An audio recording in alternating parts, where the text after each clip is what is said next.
अस्सलाम वालेकुम प्यारे बच्चों, कैसे हैं आप सब। उम्मीद करती हूँ आप सब खैरियत से होंगे। बच्चों, आज मैं आप लोगों को जो टॉपिक समझाने जा रही हूँ वो है एसएनपी ब्लॉक एलिमेंट्स। अब एसएनपी ब्लॉक एलिमेंट्स समझने से पहले हमें बेसिक चीज़ें हैं जिनके बारे में हमें पता होना चाहिए। सबसे पहले आ जाता है हमारे पास पेरियोडिक टेबल। बच्चों, पेरियोडिक टेबल क्या होता है? पेरियोडिक टेबल हमारे पास एक ऐसा सिस्टम होता है जिसमें केमिकल जो होते हैं, केमिकल एलिमेंट्स जो होते हैं, जितने भी एलिमेंट्स होते हैं वो अरेंज्ड होते हैं, ठीक है। और उनका जो एटॉमिक नंबर होता है, यानी उनके अंदर जो नंबर ऑफ इलेक्ट्रॉन्स होते हैं वो सीरीज के मतलब उसमें इंक्रीज होते रहते हैं। जैसे यहाँ पे हाइड्रोजन है तो उसका 1 इलेक्ट्रॉन है, हीलियम है तो उसका 2 इलेक्ट्रॉन है। इसी तरह से जब हम लोग ऐसे जाते हैं तो इनके जो नंबर ऑफ इलेक्ट्रॉन्स है वो इंक्रीज होते जाते हैं। बच्चों, उसके बाद हम लोग कुछ और मेजर चीज़ों के बारे में पढ़ लेते हैं कि सबसे पहली चीज़ जो आपने याद रखनी है, हम जो S and P block elements के चैप्टर में पढ़ेंगे वो यही है कि हमने ये 2 groups, first 2 groups and these 6 groups, इनके बारे में हमने स्टडी करना है, ठीक है बच्चों।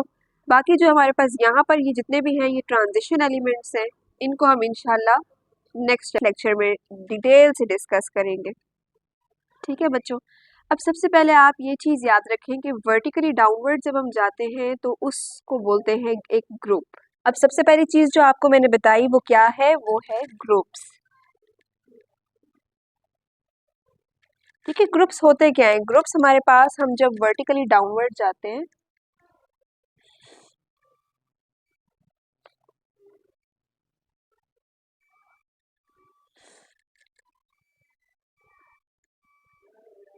ठीक है, इनको बोलते हैं बेसिकली कि ये ग्रुप्स है, ठीक है बच्चों। The columns of the periodic table are called group. या तो ये डेफिनेशन हो सकती है या फिर हम लिख सकते हैं the columns of the periodic table, ठीक है। इनकी ये सिंपल डेफिनेशन है। अब आपको ये पता होना चाहिए कि हमारे पास अगर हम लोग ट्रांजिशन एलिमेंट्स को हटा दें तो इसके अलावा हमारे पास टोटल ग्रुप्स कितने हैं? 8 ग्रुप्स हैं, ठीक है बच्चों, हमारे पास 8 ग्रुप्स हैं। दूसरी चीज़ जो हमारे पास आ जाती है वो है पीरियड। हाइड्रोजन, हीलियम, ये हमारे पास फर्स्ट पीरियड है। ये हम जो हम लोग हॉरिजॉन्टली जा रहे हैं इसको हम पीरियड बोलते हैं, ठीक है। और ये भी टोटल जो होते हैं 7 इन नंबर होते हैं। कितने होते हैं बच्चों? 7 इन नंबर। पीरियड्स क्या होते हैं हमारे पास? पीरियड्स की अगर हम डेफिनेशन देखें तो होता है the periodic table has several horizontal lines या horizontal rows called periods, ठीक है बच्चों। ये होते हैं हमारे पास पीरियड्स। फिर उसके बाद हम देखें, अगर ये देखिए 1 2 3 4 5 6 एंड 7, तो टोटल कितने पीरियड्स हैं? देयर आर 7 पीरियड्स, ठीक है। और एस और पी ब्लॉक एलिमेंट्स जब हम पढ़ेंगे तो उसमें हम लोग जो थर्ड पीरियड है उसको डिस्कस करेंगे, ठीक है। और ऐसा हम क्यों करेंगे? ऐसा हम इसलिए करेंगे क्योंकि जो हमारे पास थर्ड पीरियड के एलिमेंट्स होते हैं वो बाकी जितने भी पीरियड्स हैं सबको रिप्रेजेंट करते हैं। आपको पता है first period is the shortest, then उसके बाद हमारे पास जो पीरियड होता है उसमें हमारे पास नॉन मेटल्स की तादाद थोड़ी सी ज़्यादा होती है, लेकिन थर्ड पीरियड में हमारे पास sodium, magnesium and aluminium are metals, whereas silicon is a semiconductor. और इसके अलावा बाकी जो एलिमेंट्स हैं हमारे पास फॉस्फोरस, सल्फर, क्लोरीन और आर्गन, ये हमारे पास क्या होते हैं? ये नॉन कंडक्टर्स होते हैं, ठीक है। तो ये क्या करते हैं? बाकी जितने भी पीरियड्स होते हैं इनके नीचे जितने भी पीरियड्स हैं ये इन सबको रिप्रेजेंट करते हैं, तो हम इसमें। और दूसरी चीज़ ये है कि इसके नीचे जितने भी एलिमेंट्स हैं उसमें ट्रांजिशन एलिमेंट्स भी आ रहे हैं, ठीक है। तो क्योंकि हम अभी ट्रांजिशन एलिमेंट्स नहीं पढ़ रहे हैं, हम अभी सिर्फ S and P block elements को पढ़ रहे हैं, तो हम इसीलिए उनको ही डिस्कस करेंगे, ठीक है बच्चों। ओके, फिर उसके बाद आप लोग ये याद रखें, मैं यहाँ पे अगर इन ग्रुप्स के नेम आप लोगों को बताती चलूँ तो ग्रुप 1A जो है उसको हम लोग कहते हैं, ये देखें, एल्कली मेटल्स। एल्कली मेटल्स, ठीक है बच्चों। इनको हम एल्कली मेटल्स क्यों कहते हैं ये भी मैं आपको वीडियो में आगे बताऊंगी, तो आपने वीडियो पूरी देखनी है, ठीक है। ग्रुप 2A जो है उसको हम लोग कहते हैं एल्कलाइन अर्थ मेटल्स। ठीक है बच्चों, हम लोग इसको क्या कहते हैं, एल्कलाइन अर्थ मेटल्स भी कहते हैं।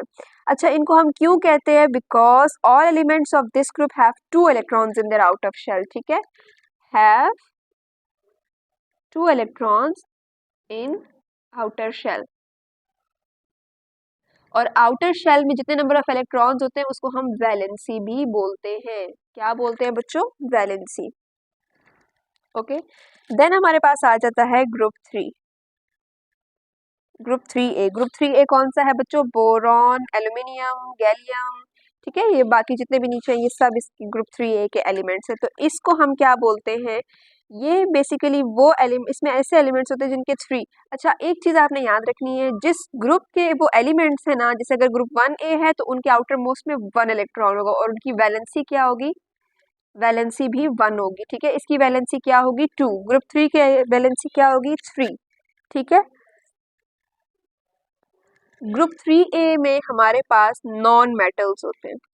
क्या होते हैं बच्चों, नॉन मेटल्स। ठीक है, ये चीजें आपने याद रखनी है, ये बेसिक हमारे पास इंट्रोडक्शन है। इस अगर हमें ये चीजें समझ आ जाएंगी तो हम इससे मजीद आगे जो है वो लेक्चर समझ पाएंगे कि हमने SNP ब्लॉक्स के साथ करना क्या है। ठीक है, अगर हम ग्रुप 4A की बात करें, ग्रुप 4A अब देखें, जब 3 में थे तो 3 वैलेंसी थी, 2 में थे तो 2 वैलेंसी थी, 4 में होंगे तो वैलेंसी क्या होगी, वैलेंसी क्या होगी, 4। वैलेंसी 4 है इनकी। और इसके अलावा ये भी क्या होते हैं, ये भी नॉन मेटल्स होते हैं। ठीक है बच्चों, फिर हम आते हैं ग्रुप 5A। ग्रुप 5A के जो एलिमेंट्स होते हैं इनको हम कहते हैं नाइट्रोजन फैमिली। ठीक है, ग्रुप 5A में आप लोग यहाँ पे देख सकते हैं, ग्रुप 5A में हमारे पास नाइट्रोजन फैमिली है। ठीक है, नाइट्रोजन यहाँ पे हमारे पास एलिमेंट है और इसको हम लोग क्या कहते हैं, इनके आउटर मोस्ट में इनकी जो वैलेंसी होती है वो 5 होती है। ठीक है, अब क्या होता है कि these have increasing metallic character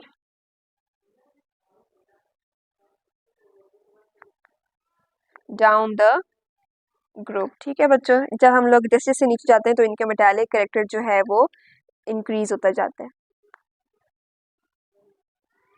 group 6A की बारी आ जाती है जी। ग्रुप 6A में हमारे पास क्या होता है, इसमें बेसिकली होते तो नॉन मेटल्स ही हैं, नॉन मेटल्स होते हैं इसके अंदर। ठीक है बच्चों, लेकिन क्या होता है, इसको हम लोग सल्फर फैमिली भी बोलते हैं। ठीक है, ये हमारे पास, और इसकी वैलेंसी क्या होगी बच्चों, इसकी वैलेंसी जो है हमारे पास 6 होगी। ठीक है, then we have group 7A। अच्छा, ग्रुप 3 से लेकर ग्रुप 6 तक जितने भी हैं ये सब नॉन मेटल्स हैं। ठीक है बच्चों, ये चीज आपने याद रखनी है। Then we have group 6A, group 7A। तो इसमें क्या होता है हमारे पास, इनको हम कहते हैं हैलोजेंस। ठीक है बच्चों, इसको हम क्या कहते हैं, हैलोजेंस। और इनको हम हैलोजेंस, ये मैं थोड़ा सा हाईलाइट कर देती हूँ।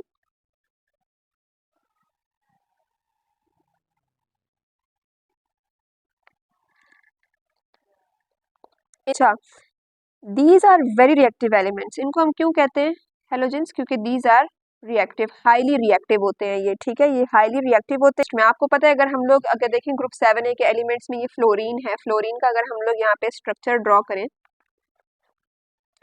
ये हमारे पास फ्लोरीन है और इसका जो हमारे पास एटॉमिक नंबर है वो 9 है। ठीक है, तो पहले तो हम इसकी इलेक्ट्रॉनिक कन्फिग्रेशन कर लेते हैं। इलेक्ट्रॉनिक कन्फिग्रेशन क्या होती है, जो हमारे पास शेल्स और सब शेल्स को डिस्क्राइब करती है। अच्छा, 1s2, 2s2, 2p5। ठीक है, एस सब शेल में 2 इलेक्ट्रॉन्स हैं। ठीक है, इसमें भी सेम 2 हैं। पी में हमारे पास 6 होते हैं टोटल, लेकिन यहाँ पे हमारे पास 5 हैं क्योंकि इसकी वैलेंसी जो है वो कंप्लीट हो रही है, यानी 2 2 4 एंड 5 इज इक्वल्स टू 9। ठीक, अब बच्चों अगर हम इसका स्ट्रक्चर देखें फ्लोरीन का, तो पहले शेल में हमारे पास 2 इलेक्ट्रॉन्स हैं। ठीक है, और दूसरे शेल में हमारे पास, यानी इसकी जो वैलेंसी है वो है 7। अब बच्चों मुझे बताएं कि एक इलेक्ट्रॉन को अट्रैक्ट करना बहुत ईजी होता है या फिर 3-4 इलेक्ट्रॉन्स को अट्रैक्ट करना ईजी होता है। ऑब्वियस सी बात है, एक इलेक्ट्रॉन को ईजी होता है अट्रैक्ट करना। तो इसमें भी हमारे पास सिमिलर केस है कि ये अपना ऑक्टेट कंप्लीट करने के लिए एक इलेक्ट्रॉन को गेन करता है और जल्दी से ये रिएक्ट करता है किसी भी एक एटम के साथ, ताकि इसकी जो हमारे पास ऑक्टेट है वो कंप्लीट हो जाए और इसकी वैलेंसी जो है वो कंप्लीट हो जाए। ठीक है बच्चों, तो ये इसकी वजह से ये हाईली रिएक्टिव होते हैं और ये पूरा ग्रुप जो है ये बहुत ज़्यादा हाईली रिएक्टिव है और इसमें रिएक्टिविटी जो है वो इन ऑर्डर से मतलब करती है, इनके अंदर ऑर्डर्स होते हैं और सबसे हाईली रिएक्टिव जो है वो फ्लोरीन होता है। ठीक है बच्चों, ठीक है, तो ये एक इंपॉर्टेंट ऐसे लो बेस क्वेश्चन हो सकता है, आप इसको ज़रा तवज्जो से सुनिए। ठीक है, okay. Elements at the top of the groups are more reactive than those at the bottom. ठीक है, अब हम जैसे जैसे नीचे जाते हैं ग्रुप 7A के एलिमेंट्स आप देखें, ग्रुप 7A में कौन से हैं? Fluorine, chlorine, bromine, iodine, astatine. ठीक है, तो अब इसमें आप लोग देखिए, इसमें जैसे जैसे हम नीचे जाते डाउन द ग्रुप जैसे जैसे हम जाते हैं तो हमारे पास रिएक्टिविटी जो है वो कम होती जाती है। तो सबसे हाईली रिएक्टिव क्यों कौन सा है हमारे पास? फ्लोरीन है। तो आ जाता है ग्रुप 8A। ठीक है प्यारे बच्चों, 8A को हम लोग क्या कहते हैं? 8A को हम लोग कहते हैं जीरो ग्रुप। क्या कहते हैं बच्चों? इसको हम लोग जीरो ग्रुप कहते हैं, जीरो ग्रुप भी कहते हैं। इसके अलावा हम इसको नोबल गैसेस भी कहते हैं। ठीक है बच्चों, इसमें क्या होता है, ये इसलिए फेमस होते हैं because they do not react. ठीक है, इनके आउटर मोस्ट इलेक्ट्रॉन्स जो होते हैं वो कंप्लीटली फिल्ड होते हैं, इसीलिए ये कम ही रिएक्ट करते हैं। ठीक है, तो बच्चों ये थी हमारे पास ग्रुप्स की कहानी। होपफुली आपको लेक्चर समझ आ गया होगा।